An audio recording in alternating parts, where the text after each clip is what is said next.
Hello everyone, and welcome to your tutorial video over playing test 5 and 6. So, we have only been playing songs that use the major scale up to this point in the semester. As a refresher, we looked at major scales at the beginning of the semester, and we determined that in order for something to be a major scale, it needs to use the combination of wholes and half steps that are on the board, right? So whole step, half step, whole, half, all right? The reason we started with C major is because C major falls perfectly on the keys of the piano, that it uses this combination of wholes and half steps on just all of the white keys, right? Then we looked at F major, which uses one flat, G major, which uses one sharp, and then we looked at even more major scales, right, that use even more flats or sharps or black keys on the piano. Now, we are going to differentiate a little bit between major scales and minor scales.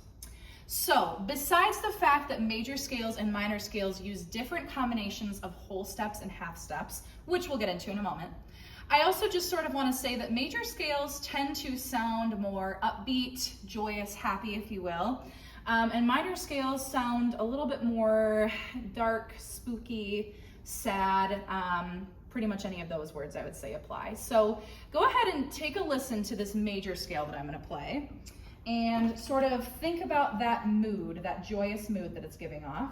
And then I'll play a minor scale and you should be able to hear the difference. Here's a major scale.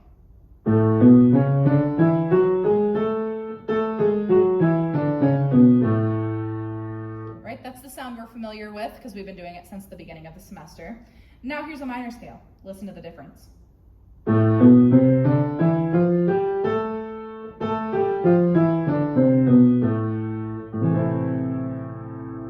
As you can hear, more dark sounding, yes?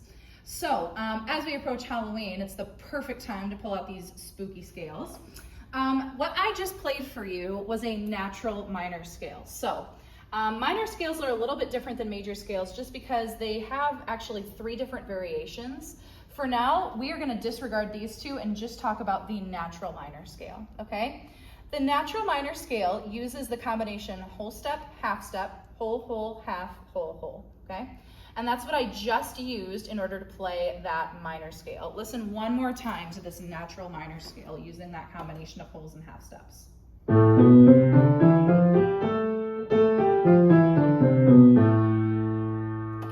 right. Now let's talk just very briefly about the other 2 variations of minor scales you might encounter, okay? So the first one is this harmonic minor scale. You'll notice it's very, very similar to the natural minor scale. It starts completely the same. And then we have this guy right here. This stands for 3 half steps, okay? So if I'm breaking this down really fast, a half step is just 2 keys on the piano that are right next to each other. So that could be like a white key right next to a black key, or in some cases it can be 2 white keys together, right? Like E and F are exactly right next to each other on the piano.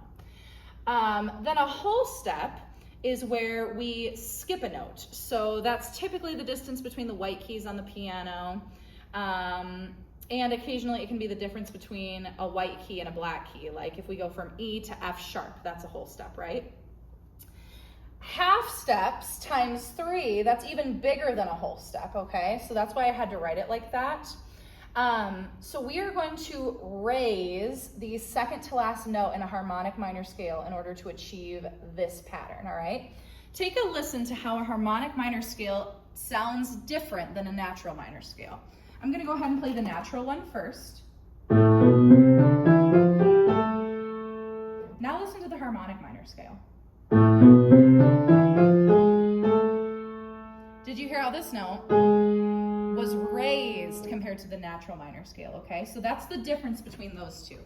Now, melodic minor scales are probably the trickiest just because they use 2 patterns. They have a different pattern for ascending versus descending, okay? So ascending, the melodic minor scale is going to raise the 6th and the 7th note that you play. And then descending, it's going to be very similar sounding to a natural minor scale descending, okay? Take a listen to a melodic minor scale now, and you can kind of hear the difference between these first 2 that I played, okay? Here's a melodic minor scale.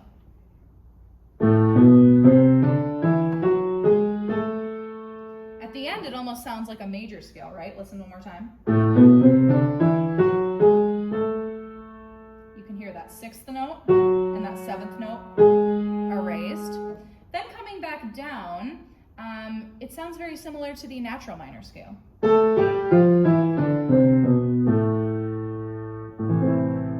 Okay, so I don't want you to get too worried about being able to write all of these out from memory. Rather, this is just to show you all of the different patterns of minor scales that we have in comparison to the major scale we've been working with. And in a minute, I'm going to just show you how these all look on the piano. And really, that's the part that I want you to understand, is how you can play this on the keys themselves, okay?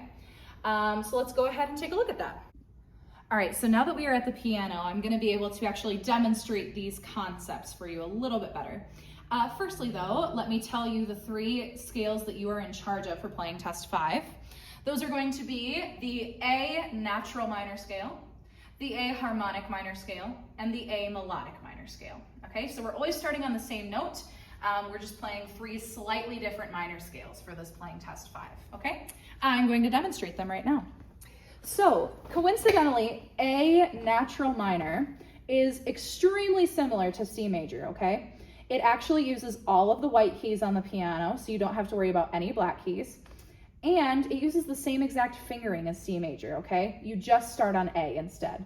And the way that the keys fall, it creates that perfect pattern of wholes and half steps in order for this to be a natural minor scale, okay? So starting on A, here is the A natural minor scale.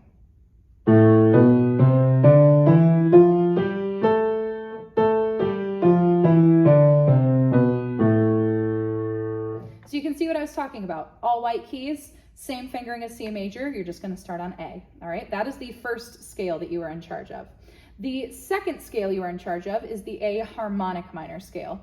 Extremely similar. The only thing that's going to be different is you're going to play G sharp instead of G, okay?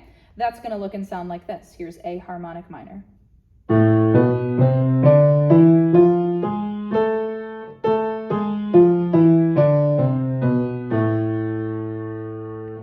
Okay, now finally for A melodic minor. As you'll recall, this one is slightly different because it has a different pattern, ascending versus descending. So, ascending the A melodic minor scale, you are going to play both F sharp and G sharp. And on the way back down, you're just going to be playing all the white keys, including G natural and F natural, okay? So this is the A melodic minor scale.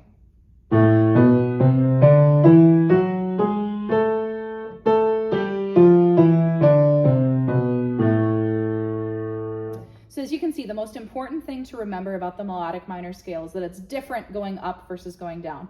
Make sure you're playing F sharp and G sharp going up, and then the natural versions going down. If you're using this as a practice guide, I'm going to go ahead and play all 3 scales in a row, so you can just go ahead and follow along with me, practice with me. This is what you'll need to do in order to get an A on playing Test 5. First is the A natural minor scale.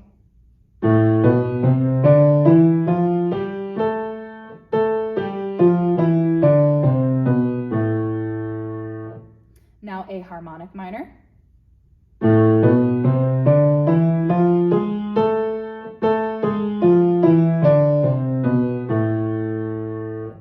And finally A melodic minor.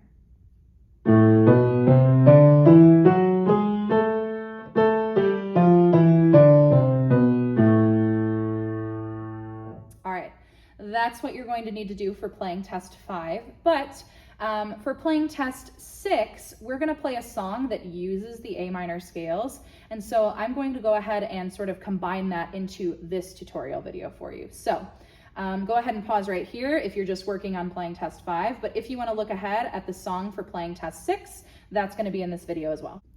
Okay, so now looking ahead at playing Test 6, we're going to be learning a song that incorporates the A minor scale, and that is Battle of Jericho.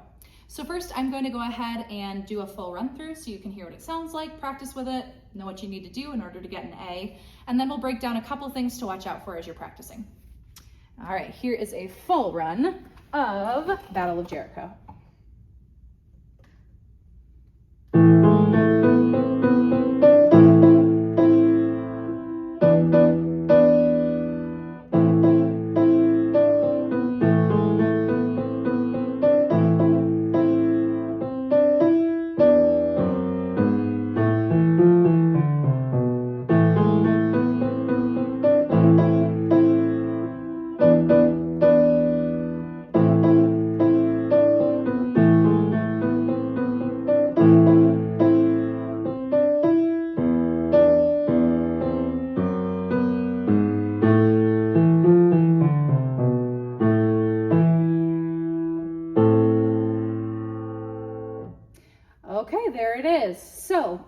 just a couple things to keep in mind as you're practicing. First of all, if you look at the top, it says we're in the key of A minor, of course, and the key signature has no sharps or flats. That's because if we pull out our vocab word we learned a couple weeks ago, this piece uses accidentals to convey to you when you should be playing sharps or flats instead of just putting them at the beginning of the piece in the key signature.